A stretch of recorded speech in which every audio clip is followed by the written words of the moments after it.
As-Samhan, nama pondoknya Nyai Samhan, pendirinya warung gawa. Assalamualaikum warahmatullahi wabarakatuh. Halo teman-teman semuanya, perkenalkan saya Wanita Hafidah Sasabila, perwakilan dari kelas 12-nya. Di sini saya akan menceritakan peristiwa atau kisah perjalanan Nabi Muhammad untuk menjalankan perintah Allah, yaitu Isra dan Mi'raj. Seperti yang kita ketahui, Isra adalah perjalanan Nabi Muhammad dari Masjidil Haram ke Masjidil Aqsa. Sementara peristiwa Mi'raj adalah lanjutan dari perjalanan Isra, yakni dari Masjidil Aqsa menuju ke Sidratul Muntaha, yakni di langit ketujuh. Hal yang terjadi sebelum adanya peristiwa Isra Mi'raj ini adalah berita duka, karena Rasulullah kehilangan dua orang yang dicintainya, yakni yang pertama istrinya Siti Khadijah, yang kedua adalah pamannya Abu Thalib.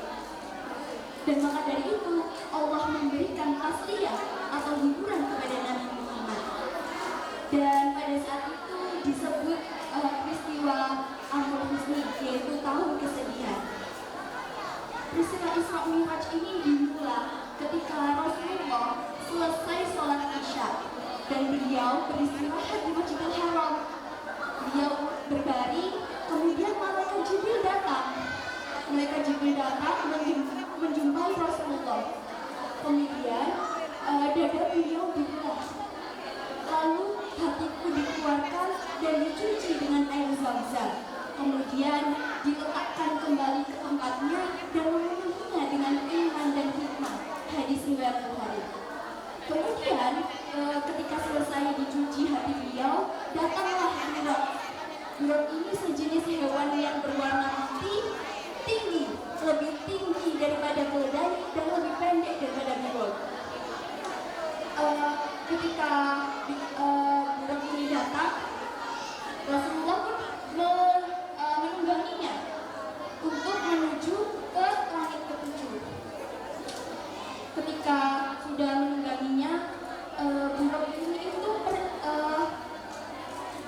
perjalanannya itu sejauh mata memandang. Jadi secepat kilat pun, sangat cepat. Konon katanya nih, ketika Rasulullah balik dari langit ketujuh, tempat yang tadi dibarengi Rasulullah di Masjidil Haram itu masih hangat. Saking cepatnya buraq ini.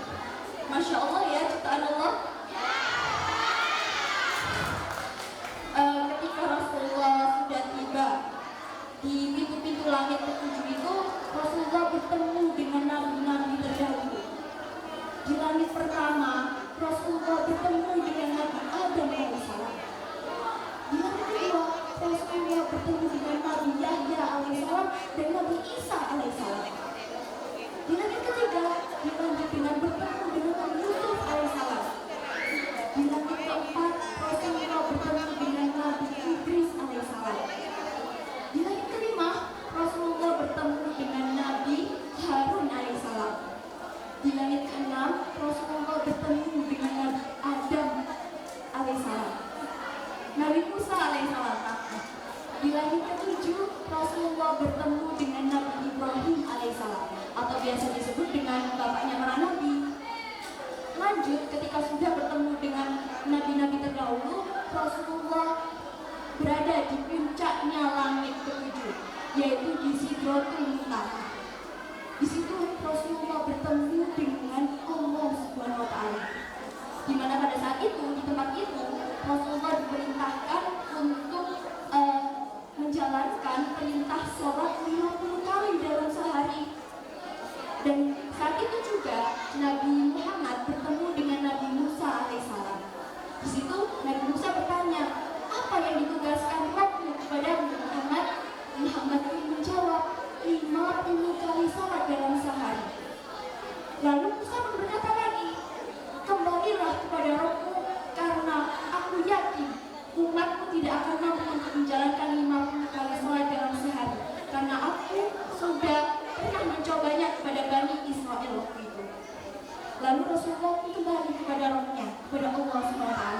Di situ Rasulullah memohon, ya Allah, berikanlah keringanan untuk umatku. Lalu Allah memberikan keringanan waktu itu 10 kali salat dalam sehari. Lalu Muhammad bertemu lagi dengan Nabi Musa, dan Musa pun berkata lagi, kembalilah kepada Rabbmu, karena umatmu tidak akan mampu untuk menjalannya.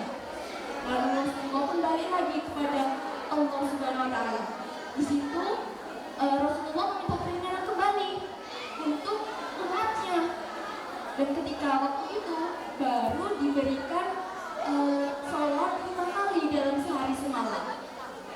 Waktu itu Rasulullah kembali lagi ke Musa, bertanya kepadanya. Lalu kata Musa lagi, kembalilah kepada Rabbmu, karena umatmu tidak akan mampu menjalannya. Lalu Rasulullah kembali bolak-balik antara Rasulullah dan Musa, Allah dan Musa bolak-balik terus. Lalu yang terakhir ini Allah berfirman, wahai Musa, kewajiban sholat adalah 5 kali dalam sehari, dan itu pun pahalanya 10 kali lipat. Jika ia menjalankan 5 kali sholat dalam sehari, maka pahalanya adalah 50 kali dalam menjalankan sholat.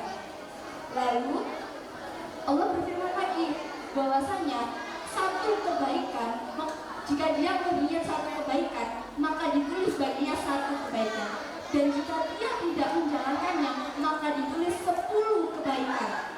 Dan jika dia berniat untuk melakukan kejelekan, maka tidak ditulis baginya kejelekan.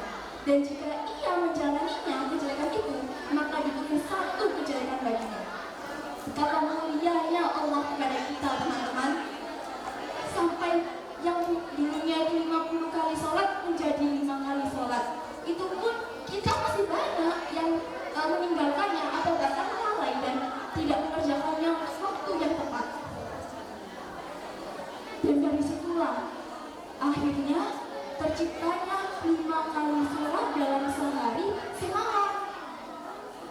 Dan pada saat itu Rasulullah pun akhirnya kembali lagi ke bumi untuk mensyiarkan bahwasanya perintah sholat itu 5 kali dalam sehari semalam.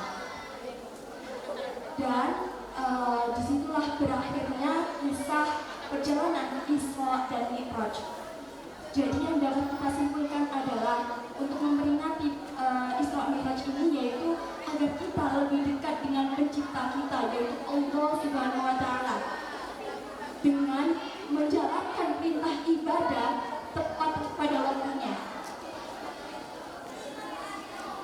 Semoga cerita yang dapat saya sampaikan ini dapat menginspirasi teman-teman semuanya untuk lebih mementingkan ibadah sholat daripada kepentingan atau aktivitas lainnya, karena ibadah itu lebih penting, teman-teman, dibanding aktivitas lainnya. Sekian dari saya mohon maaf jika ada salah kata atau cerita yang melenceng, saya mohon maaf. Saya akhiri. Wassalamualaikum warahmatullahi wabarakatuh.